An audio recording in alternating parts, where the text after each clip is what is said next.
જ્યારે સમગ્ર ગુજરાતની અંદર સ્થાનિય સ્વરાજની જ્યારે ચૂંટણીઓ ચાલી રહી છે, જેના અંતર્ગત આજે ભુજ નગરપાલિકાની આ ચૂંટણીમાં વોર્ડ નંબર 6 અને 9ના કાર્યાલયનું આજે ઉદ્ઘાટન કરવામાં આવ્યું છે। આ પ્રસંગે આ વિસ્તારના ધારાસભ્ય શ્રી આદરણીય શ્રી કેશુભાઈ પટેલ, અમારા ભારતીય જનતા પાર્ટીના સૌ આગેવાનો ઉપસ્થિત રહ્યા હતા અને આપે જોયું કે આ વોર્ડ નંબર 6ના કાર્યાલય ઉદ્ઘાટન પ્રસંગે મોટા પ્રમાણમાં જનસમર્થન મળ્યું છે। વિવિધ સમાજના સૌ આગેવાનો અહીંયા જોડાણા છે, સૌ લોકો અહીંયા પધાર્યા છે અને વર્ષોથી આ વોર્ડની અંદર ભારતીય જનતા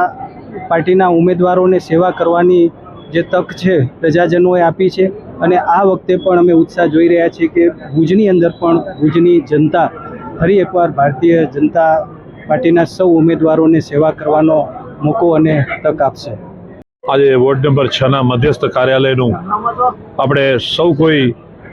વડીલો છે, અમારા ભારતીય જનતા પાર્ટીના આપણા યુવા અને વાઇબ્રન્ટ સાંસદ એવા શ્રી વિનોદભાઈ ચાવડાજી, આપણા ભુજના લોક લાડીલા ધારાસભ્ય, વિઝનરી ધારાસભ્ય એવા શ્રી કેશુભાઈ પટેલ સાહેબ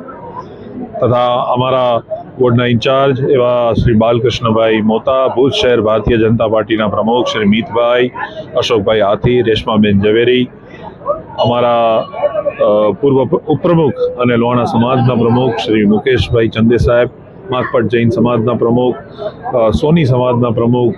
મચ્છુ કટિયા સહી સુતાર સમાજના પ્રમુખ, કંદોઈ જ્ઞાતિ હોય, ગોસ્વામી સમાજ હોય, આમ કરીને અમારો બ્રહ્મ સમાજ હોય, આ સર્વ સમાજ મળી અને આજે અમે આ કાર્યાલયનું ઉદ્ઘાટન કર્યું છે અમારા સૌ કોઈ શીર્ષ નેતૃત્વના હાજરીમાં। ત્યારે અહીં ઉપસ્થિત સૌ કોઈ લોકોનો બહોળો સારો પ્રતિસાદ જે અમને પ્રાપ્ત થયો છે। છેલ્લા 25 વર્ષથી જે આ ભારતીય જનતા પાર્ટીનો ગઢ રહ્યો છે, પૂર્વ નગરપતિ હોય એવા શ્રી નરેન્દ્ર મેઘજી ઠક્કર હોય કે ઇબ્રાહિમ ખાન પઠાણ હોય, જયશ્રીબેન મકવાણા હોય, એવી રીતે મારી પણ આ ત્રીજી ટર્મ છે। ત્યારે મારા સાથી, મારું નામ જગત વ્યાસ, ત્યારે મારા સાથી એવા પ્રશાંતભાઈ ગોસ્વામી, ધ્વનિબેન ગણાત્રા અને હિનાબા ઝાલા, આપણે સૌ કોઈ આજે અમે કાર્યાલયનું ઓપનિંગ કર્યું, બહોળી સંખ્યામાં લોકો આવ્યા, સૌ કોઈ કાર્યકરો અહીં હાજર રહ્યા। ત્યારે આપ જોઈ શકો છો એ પ્રમાણે માહોલ સમગ્ર ભુજમાં એવો છે કે 44 કમળ એ નગર સેવા સદનમાં જશે, પણ અમારા આ 4 કમળ એ સૌથી વધુ લીડ લઈને નગરપાલિકામાં જશે, જેમનો હું આપને વિશ્વાસ અપાવું છું। નવા મતદારો અને જૂના મતદારો એક જ આકર્ષણ હોય છે કે નરેન્દ્ર મોદી સાહેબના હાથમાં જ્યારે ભારતીય જનતા પાર્ટીનું કમળ હોય એ જ આકર્ષણનું કેન્દ્ર છે। બાકી અમે એમના કાર્યકરો છીએ અને કાર્યકરો